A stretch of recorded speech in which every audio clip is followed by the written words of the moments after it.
Halo teman-teman, welcome to my YouTube channel.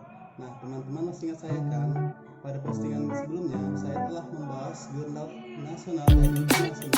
Nah, pada kesempatan kali ini, saya juga akan membahas jurnal nasional dan internasional. Selamat menyaksikan teman-teman.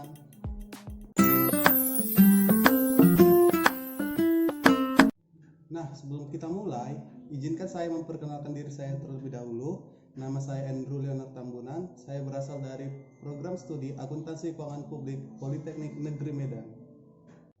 Nah, langsung saja teman-teman, kita akan membahas satu jurnal nasional yang berjudul Pengaruh Mekanisme Good Corporate Governance terhadap Manajemen Laba. Nah, di sini penulisnya adalah Yusuf Mangkusuryo dan A. Waluyo Jati. Nah, teman-teman bisa lihat nama penulis berada pada bagian depan jurnal tersebut.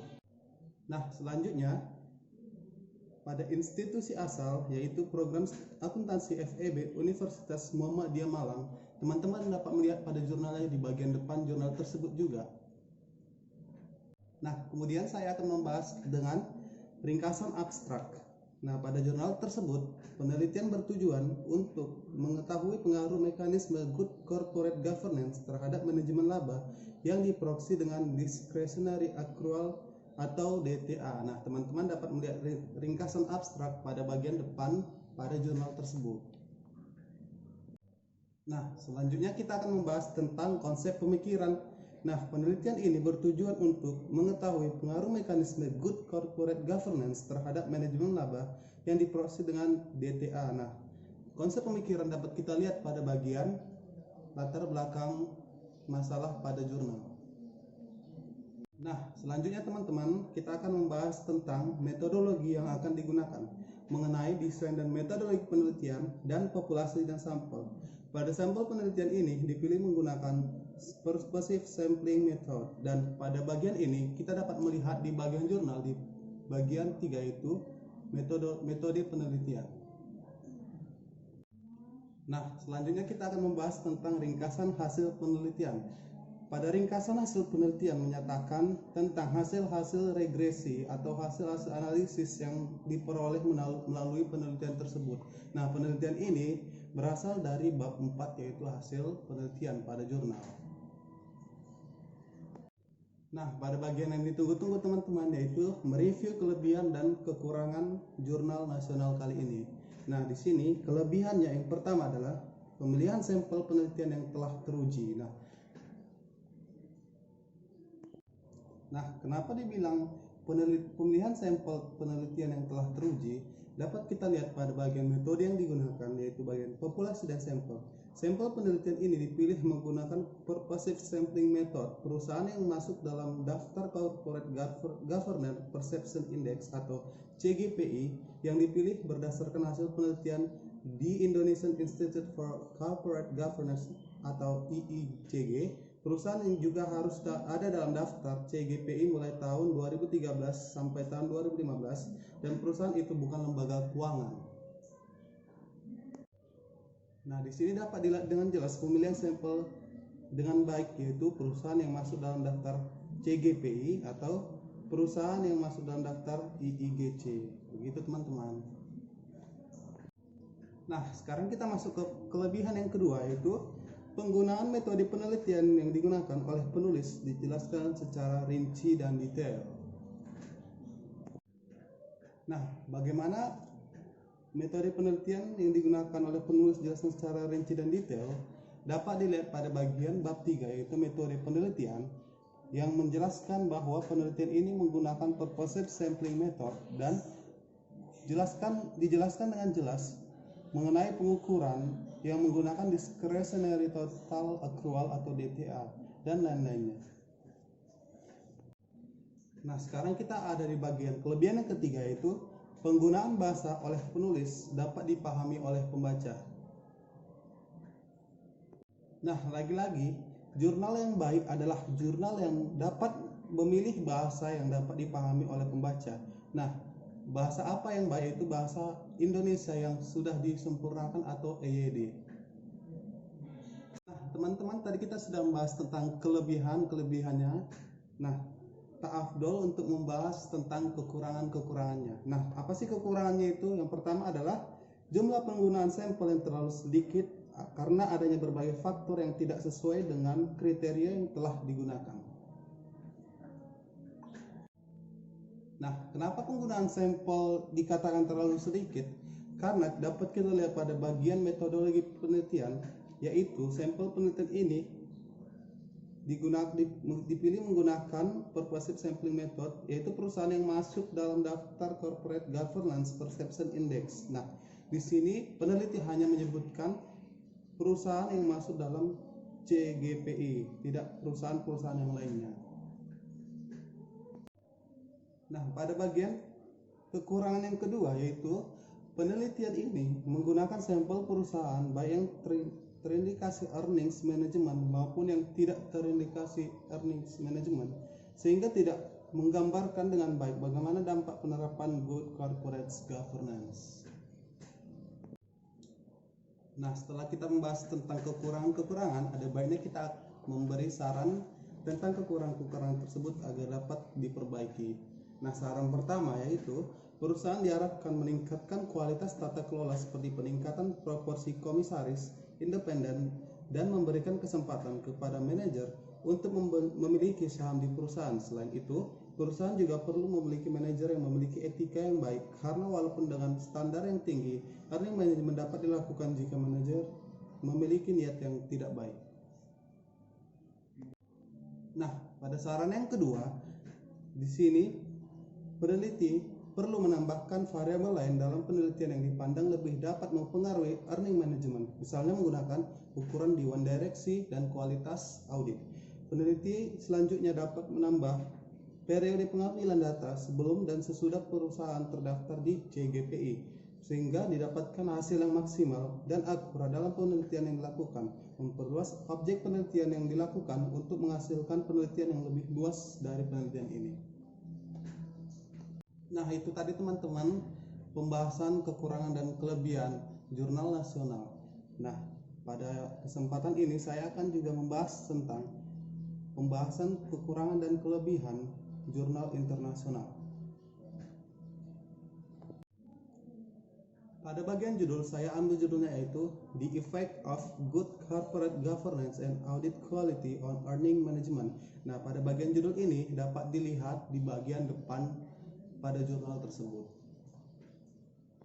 Nah, yang kedua itu nama penulis, yaitu Nujmalatul Laili. Nah, pada bagian ini dapat dilihat di bagian depan jurnal tersebut juga, namun pada bagian bawah judul jurnal tersebut. Nah, pada bagian institusi asal, yaitu Universitas Negeri Malang. Di bagian ini dapat juga dilihat di bagian awal jurnal tersebut, yaitu di bagian depan jurnal tersebut. Nah, di bagian sumber jurnal tersebut adalah Journal of Accounting and Business Education bagian 2 yang dipublis pada September 2017. Nah, bagian ini juga dapat dilihat di bagian depan pada jurnal penelitian tersebut.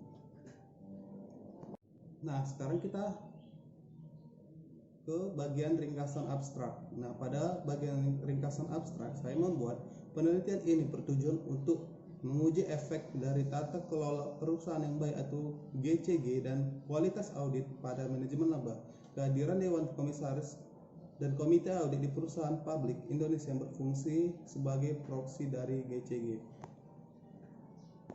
Nah, bagian ringkasan abstrak ini dapat dilihat di bagian depan pada bagian abstrak pada jurnal. Nah, selanjutnya kita pergi pada bagian konsep pemikiran. Di sini saya menuliskan sejumlah studi empiris sebelumnya yang telah berusaha untuk mengungkapkan keberadaan pendapatan pengelolaan. Namun penelitian itu berfokus pada bagian cara meringankan praktik manajemen laba, komitmen yang dilakukan oleh manajer masih kurang tersedia. Nah, pada bagian konsep pemikiran dapat dilihat pada jurnal yaitu bagian awal, yaitu pada bagian latar belakang masalah. Selanjutnya kita akan pergi ke bagian metodologi yang digunakan. Saya menuliskan di sini adalah Penelitian ini dikategorikan sebagai penelitian penjelasan karena berfokus pada pengungkapan hubungan sebab akibat antara variabel independen dan variabel dependen. Unit analisis yang digunakan dalam penelitian ini adalah pelaporan keuangan manufaktur perusahaan. Pervasive sampling digunakan sebagai metode pengambilan sampel di mana peneliti telah menentukan karakteristik tertentu untuk mencapai tujuan tertentu sebelum memulai eksplorasi penelitian. Nah, pada bagian ini dapat kita lihat di bagian bab 3 yaitu metode penelitian. Nah, selanjutnya kita akan beralih kepada ringkasan hasil penelitian. Nah, ringkasan hasil penelitian ini menunjukkan hasil-hasil yang telah diperoleh melalui metode penelitian yang telah digunakan. Nah, hasil-hasil tersebut dapat diperoleh dari bab 4 yaitu hasil penelitian. Nah, setelah tadi kita telah membahas jurnal tersebut, nah sekarang kita akan membahas tentang kelebihan dan kekurangan beserta saran yang akan diberikan pada jurnal tersebut. Nah, kita akan ke bagian kelebihan terlebih dahulu, yaitu kelebihan pertama adalah penulisnya juga menyertakan beberapa kutipan dari artikel orang lain yang memperkuat kegiatan penelitian tersebut. Nah, untuk informasi yang bisa teman-teman dapatkan, di sini jurnal yang bagus adalah jurnal yang menyertakan beberapa kutipan dari artikel orang lain yang dapat memperkuat kegiatan penelitian tersebut. Nah, di sini untuk memperkuat jurnal tersebut perlunya kutipan-kutipan dari penelitian-penelitian terdahulu agar dapat dimengerti oleh peneliti atau pembaca tersebut.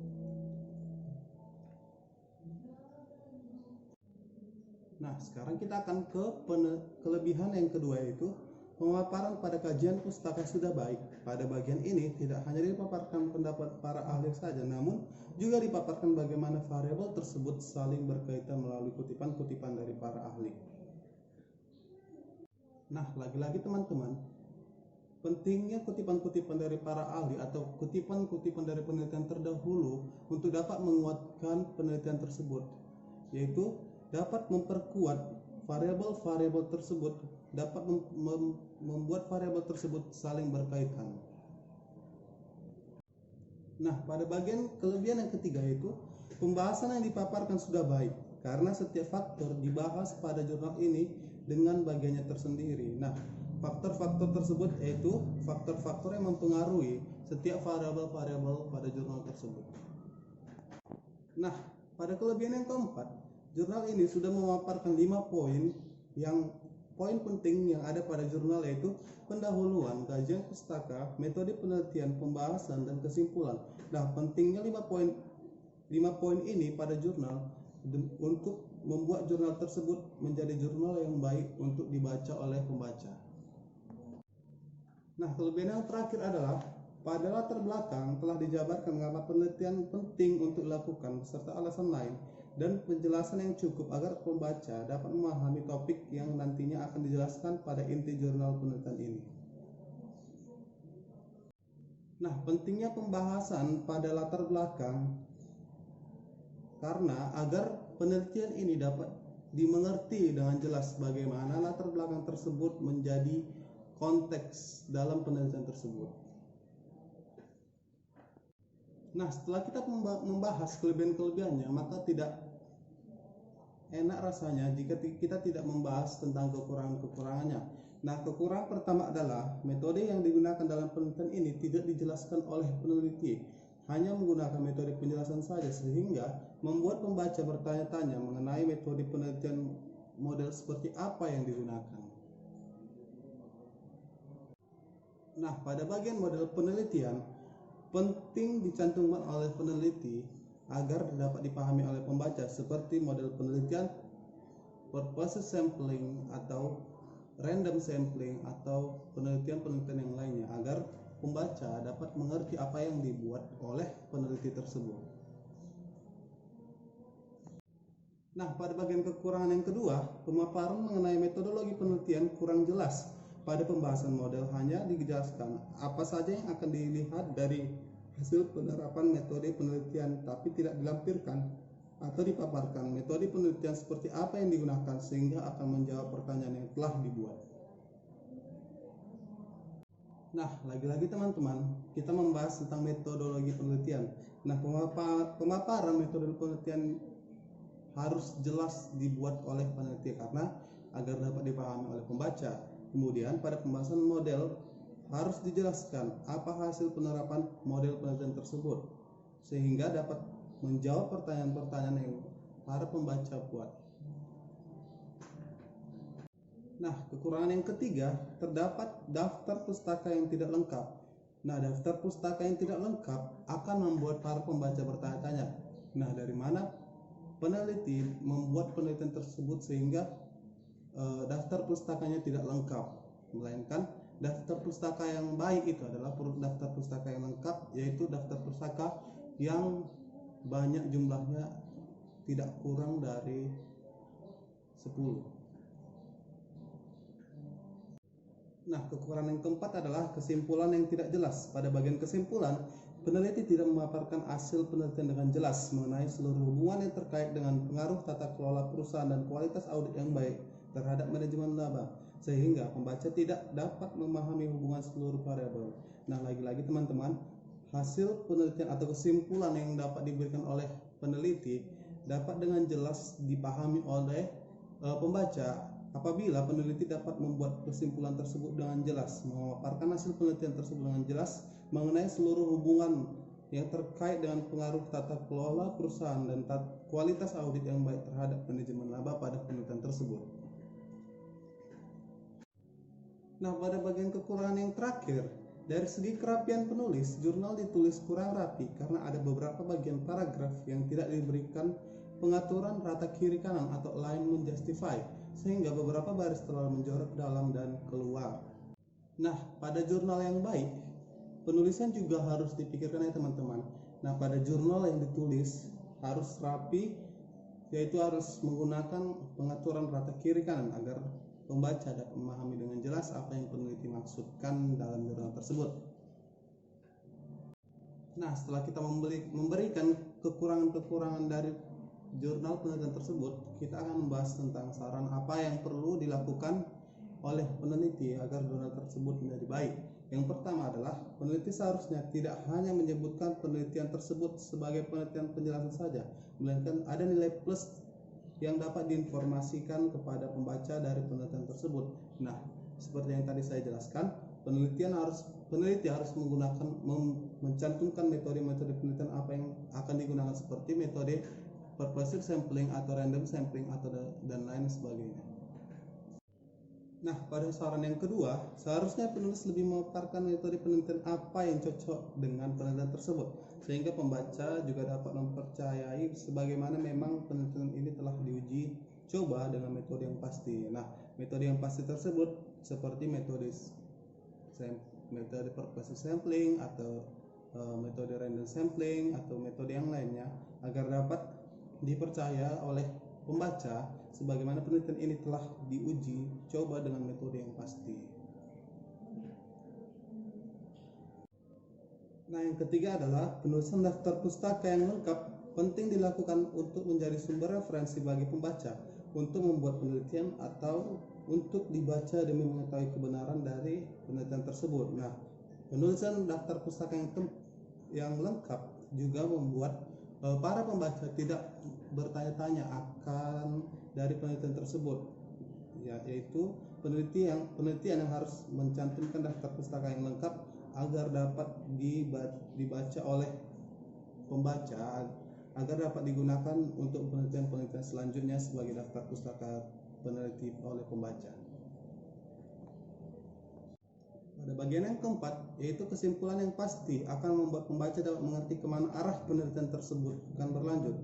Apakah penelitian tersebut sukses atau tidak. Nah, di sini pentingnya bagian kesimpulan, yaitu pada bab 4 hasil penelitian dan bab 5 kesimpulan, yaitu pembaca dapat mengetahui ke arah mana penelitian tersebut akan berlanjut. Apakah penelitian tersebut sukses atau tidaknya.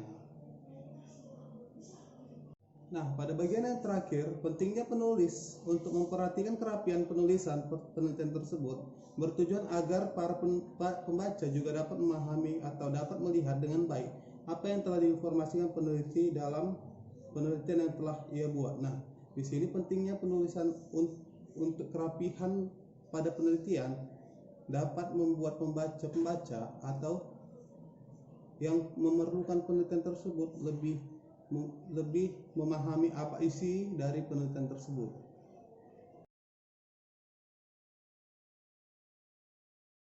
Nah, itulah teman-teman kekurangan dan kelebihan atau review pada jurnal nasional dan internasional yang telah saya buat.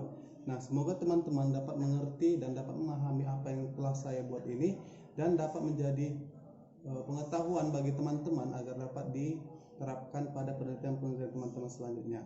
Saya Andrew Leonard Tambunan pamit undur diri dan terima kasih. Goodbye.